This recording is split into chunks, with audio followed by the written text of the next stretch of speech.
Bigla itong napalingon sa likod dahil narinig nito ang mga Japanese na nagsasalita at sinasabing nakita na nila ang nakatakas nilang bilanggo. Hindi naman niya ito pinansin kaya tumakbo lang ito pero bigla na lang siyang nahulog dahil nabaril na pala siya sa kanyang paa. Habang lumalapit sa kanya ang mga iyon ay sinasabi ng mga ito na dalhin na agad nila ang lalaking iyon pabalik sa kanilang base para turuan ng leksyon. Hindi naman na alam ni number 3 kung ano ang gagawin kaya inisip na lang nito na katapusan na niya yon. Pero, ginamit nito ang lahat ng natitira niyang lakas para tumayo at nagawa pa niyang magtago sa mga humahabol sa kanya. Pinakita na rin doon ang mga siraulo na nakasunod sa kanya at makikita natin na meron lahat silang dalang mga baril. Habang nakatingin ay iniisip ni number 3 na pag wala siyang ginawa ay mahuhuli lang siya ng mga ito at pag nangyari daw yun ay katapusan na niya talaga. Maririnig naman natin ang isa sa mga yun na sinasabi sa kanyang kasama na huwag silang maging kampante at hanapin ang kanilang target ng mabuti. Sasagutin pa lang sana siya ng kanyang kasama pero nagulat ito nung bigla na lang nahulog ang kanyang kausap. Pupuntahan sana niya ito agad para tignan kung ano ang nangyari pero hindi na niya ito nagawa dahil bigla na rin siyang tinamaan ng bala sa ulo. Habang nagpapanik at sinasabi nila na meron silang kalaban ay nakatingin lang sa kanila si number 3 at nagtataka kung ano ang nangyari. Pagkatapos noon ay nakarinig pa siya ng sunod-sunod na baril at nung tumigil ito tumingin siya ulit at doon na niya nakita na patay na ang lahat ng humahabol sa kanya at nakatayo na lang ang dalawang may gawa noon. Bigla na lang itong napangiti dahil nung lumiwanag na ang lahat ay nakita nito na ang gumawa pala noon ay ang instructor nila na sina Xiao at Feng Hao. Sa ibang lugar, makikita naman natin ang ating bida at si Robert na naglalakad sa isang mataong lugar. Bigla namang nagring ang telepono ng bata at sinabi nito sa kanyang boss na ayon sa kanyang signal ay naligtas na nila Xiao si number 3. Sinabi ni Lee na sabihin nito kila Feng na pag nakausap nila si number 3 ay malalaman na rin ng mga ito ang lokasyon ni number 2 pero wag daw muna silang magmamadali dahil kailangan daw muna siya nilang hintayin. Sinabi naman sa kanya ni Robert na limitado lamang ang kanilang komunikasyon kaya hindi niya masasabi ang lahat ng iyon sa kanila. Dahil doon ay sabihin na lang daw nito sa kanila na dumating na sa bansang R ang kanilang boss. Sa lugar kung nasaan nakakulong si number 2, makikita natin na hindi pa pala sila nakatakas ni Nobu. Hingal na hingal ito dahil nasa training room sila at katatapos lang nitong talunin ang malaki niyang kalaban. Merong nanunood sa kanila at sinasabi ng isa dito na ayon sa kanilang data ay isa siyang magandang material para sa kanilang experiment dahil ibang klase ang lakas at katawan nito. Kaya, sinabi nito na ihanda agad nila ang kanilang experiment room dahil hihimayin daw nito unti-unti ang katawan ni number 2 gamit ang sarili niyang mga kamay. Pinigilan naman agad siya ni Nobu at sinabi na siya ang pinakamagandang kandidato para sa kanila kaya hindi daw nila ito kailangang madaliin. Hindi naman natuwa doon ang lalaki at sinabi sa kalbo na wag daw nitong kakalimutan na isa lamang din siyang bilanggo doon. Hindi daw nito alam kung saan ito nakukuha ang kanyang tapang para kausapin ng ganun ang tagapagmana ng Sechiya family. Naglakad na ito paalis at sinabi kay Nobu na kailangan daw niyang magpakita ng resulta sa kanya bago siya tuluyang maging pinuno ng Sechiya. Dahil kung hindi, siya naman daw ang isusunod nitong ginipig pag namatay na si number 2. Pagkalipas ng ilang oras ay makikita natin na dinala na si number 2 sa isang kulungan at binisita naman agad siya doon ni Nobu. Sinabi nito na dahil sa kanyang ginawa ay pangalawang beses na daw niyang nililigtas si number 2. Hindi naman ito pinansin ng lalaki at nakangiti lang tinanong sa matanda kung gaano siya karunong pagdating sa oras. Napansin kasi nito na masyado silang interesado sa kanyang katawan at kung paano ito lumakas ng ganoon kaya meron silang pinaplano. At kung ganun nga, malapit na daw silang ma-surprise sa paparating doon. Makalipas ang ilang sandali ay makikita natin na nasa isang lugar na ang ating bida kasama ang lahat ng kanyang mga empleyado at nakagawa na rin sila ng isang maliit na base. Maririnig sa loob nito na masayang sinasabi ni Robert na nakapasok na din siya sa wakas sa kanilang system. Dahil doon ay nilapitan agad siya ng ating bida at tinanong kung kaya pa ba nitong pasukin at tignan kung ano ang nangyayari sa loob. Makalipas lamang ang ilang sandali ay pinakita na doon ng CCTV sa loob at ang mga video na nakuha nito.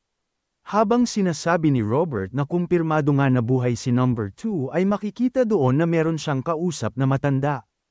Inutusan naman agad ni Lee ang bata at sinabi na tignan nito kung sino ang matandang yun at kung ano ang kanilang pinag-uusapan. Dahil magaling ito sa computer ay mabilis nitong nalaman ang lahat tungkol doon at sinabi sa ating bida na yun ay si Nobu Ishida at siya ay 88 years old na. Dati daw itong kilala bilang isa sa mga pinakamagaling pagdating sa neurology at isa din daw itong professor ng sikat na university. Nagulat ang dalawa nung dinagdag pa nito na nagkaroon daw siya ng project dati tungkol sa evolution of the human body. Ayon daw sa kanyang thesis, ang isang normal na tao ay kaya lang gamitin ang 33% ng kanilang muscle fiber kahit ano ang kanilang gawin. Ang isang professional athlete naman daw ay pwedeng gumamit ng 42% kung magsasanay talaga ito ng seryoso. Nakasulat doon na pag nagamit ng isang tao ang 100% ng kanilang muscle fiber ay magkakaroon daw sila ng lakas ng isang superhuman. Pero, sinabi ni Robert sa ating bida na pagkatapos niyang gawing publiko ang kanyang thesis na yun ay bigla na lang siyang nawala. Napangiti si Lee nung sinabi nito na mukhang kinuha daw siya ng Sechia family para magtrabaho sa kanila ng sapilitan. Nung ayos na ang lahat ay sumigaw na si Xiao at sinabi sa lahat ng Falcon team na pumila na sa harap. Dahil mabilis namang sumunod sa kanya ang lahat ay sinabi na nito sa kanilang boss na handa na ang lahat ng kanilang mga kasama. Dahil doon ay nagsalita na agad si Lee at sinabi na ang kanilang misyon ay siguraduhing ligtas ang kanilang kasama na si number 2 at kunin ito sa loob. Pag nagawa na daw nila ito ay kailangan din nilang dalhin sa kanya si Nobu Ishida ng buhay. Pagkasabi noon ay bigla na lang lumabas ng tent si Robert at sinabi sa ating bida na nahak na niya ang system sa loob kaya pwede na silang pumasok. Pero, kailangan daw nilang magmadali dahil mawawala din daw ito pagkatapos ng 5 minutes. Napangiti naman doon ang time merchant at sinabi sa bata na masyado nang madami ang oras na yun kaya ginamit na nito ang kanyang kapangyarihan.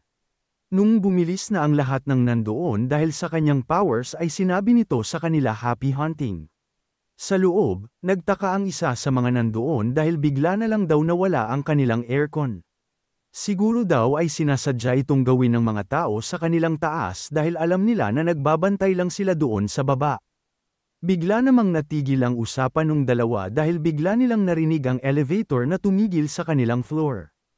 Habang unti-unti itong bumubukas ay galit na tinanong ng isa doon kung ano ang ginagawa nila at kung hindi ba nila alam na bawal silang pumunta sa lugar na iyon. Pero, bago pa sila makarinig ng sagot ay bigla na lang napugot ang kanilang mga ulo. Pinakita doon na mabilis nang pumasok sina Feng, Xiao, at ang lahat ng kanilang mga kasama. Lumipat naman agad ito sa control room at tinatanong ng isa doon sa kanyang kasama kung nagloloko din ba ang kanyang communication device. Sinabi nito na hindi daw kasi niya makausap ang kanilang mga bantay sa basement level kaya meron siyang masamang nararamdaman. Kaya, sinabi nito sa buong building na tignan nila kung ano ang problema sa baba dahil wala din daw silang makita sa video doon. Agad naman silang sinunod ng mga bantay at mabilis nilang tinignan kung ano ang problema sa kanilang basement. Pero, hindi din naman ito nagtagal dahil bigla na lang silang naubos nang hindi nila nakikita kung ano ang nangyayari. Makalipas lamang ang ilang sandali ay nawala na din agad ang signal ng mga pumunta doon kaya nagtinginan ang dalawa sa control room at sinabi na meron talagang nangyayaring masama. Umabot na rin ang alarm ng lugar na yun sa pwesto ng dalawa kaya narinig nila ito at tinanong kung ano kaya ang nangyayari. Ngumiti naman agad si number 2 dahil alam na niya ito at sinabi na dumating na din sa wakas ang surprise para kay Sechia. Nagtaka naman doon si Nobu kaya tinanong nito ang lalaki kung nandoon ba ang mga yun para iligtas siya. Nung hindi siya nito sinagot ay inisip nito na tama nga ang kanyang hinala at kabilang si number 2 sa isang malakas na organisasyon. Bigla nitong naisip na yun na talaga siguro ang panahon na makakaalis na din siya sa lugar na yun. Sa kabilang banda, makikita doon na halos naubos na ang lahat ng bantay maliban sa isang nakaupo sa lapag. Tumingin ito sa isa sa mga kasama ng ating bida at tinanong kung ano at sino sila. Pero, hindi na siya nito sinagot at mabilis na lang nitong tinuluyan ang lalaki para matapos na sila agad sa misyong iyon. Nakikinig pala sa kanilang radyo ang head guard at nagtaka ito dahil ilang segundo pa lang ang lumilipas ay nawala na agad ang koneksyon ng lahat ng kanyang kasama.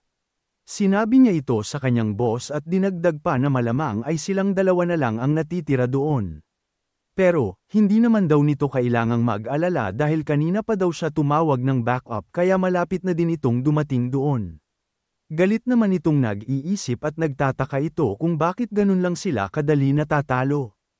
Naalala naman agad nito si number 2 at sinabi na yun siguro ang kanyang mga kasama. Makalipas lang ang ilang sandali ay dumating na din doon ang iba pa niyang mga kasama at sinabi na nito sa kanyang boss na kailangan na siguro nilang gawin ang emergency protocol para mabura ang lahat ng ginawa nila doon. Hindi daw kasi normal ang kanilang mga kalaban at sa tingin nito ay kaparehas sila ng kanilang bilanggo na merong kakaibang pisikal na lakas. Alam na rin naman ito ng boss kaya galit nitong pinagsusuntok ang kanyang lamesa. Sinabi nito na paano naman sila naunahan ng ibang tao sa paggawa ng mga tao na merong superhuman strength. Nung kumalma na ito ay sinabi na niya sa kanyang bantay na gawin na nila ang protocol para makaalis na agad sila sa lugar na yun. Tinanong naman sa kanya ng isa doon kung ano naman ang gagawin nila kay Nobu at kung kailangan pa ba nila itong isama. Galit naman itong sinabi na hindi dapat nabubuhay ang mga tao na tumataksil sa Sechiya family. Kaya, kailangan daw muna nila itong puntahan para makita niya mismo na mamamatay ito. Habang tumatakas si Nobu at number 2 ay tinatanong nito kung kasing lakas ba niya ang kanyang mga kasama. Sinabi naman nito na tama siya pero meron daw iba doon na mas malakas pa sa kanya. Hindi naman makapaniwala doon ang matanda dahil nakita niya mimso kung gaano kalakas si number 2 kaya hindi nito lubos maisip na meron pang mas lalakas dito. Pagdating sa dulo ay sinabi ng kalbo na mukhang hindi na sila umabot dahil ginawa na nila ang emergency protocol kaya nakalock na ang kanilang exit. Tumingin naman si number 2 ito sa paligid at nung meron itong naisip ay tinawag niya agad si Nobu. Tinanong nito ang matanda kung kaya pa ba nito ang gumapang sa masisikip na lugar. Nagets naman agad ng matanda kung ano ang sinasabi nito pero sinabi niya kay number 2 na sa pelikula lang daw yon gumagana. Dahil doon ay tinanong nito si Nobu kung meron ba siyang naiisip dahil yun lang daw kasi ang nakikita niyang paraan para makaalis sila doon. Kinalikot nito sandali ang pindutan sa harap at nagulat ang dalawa dahil bigla na lang bumukas ang pinto doon.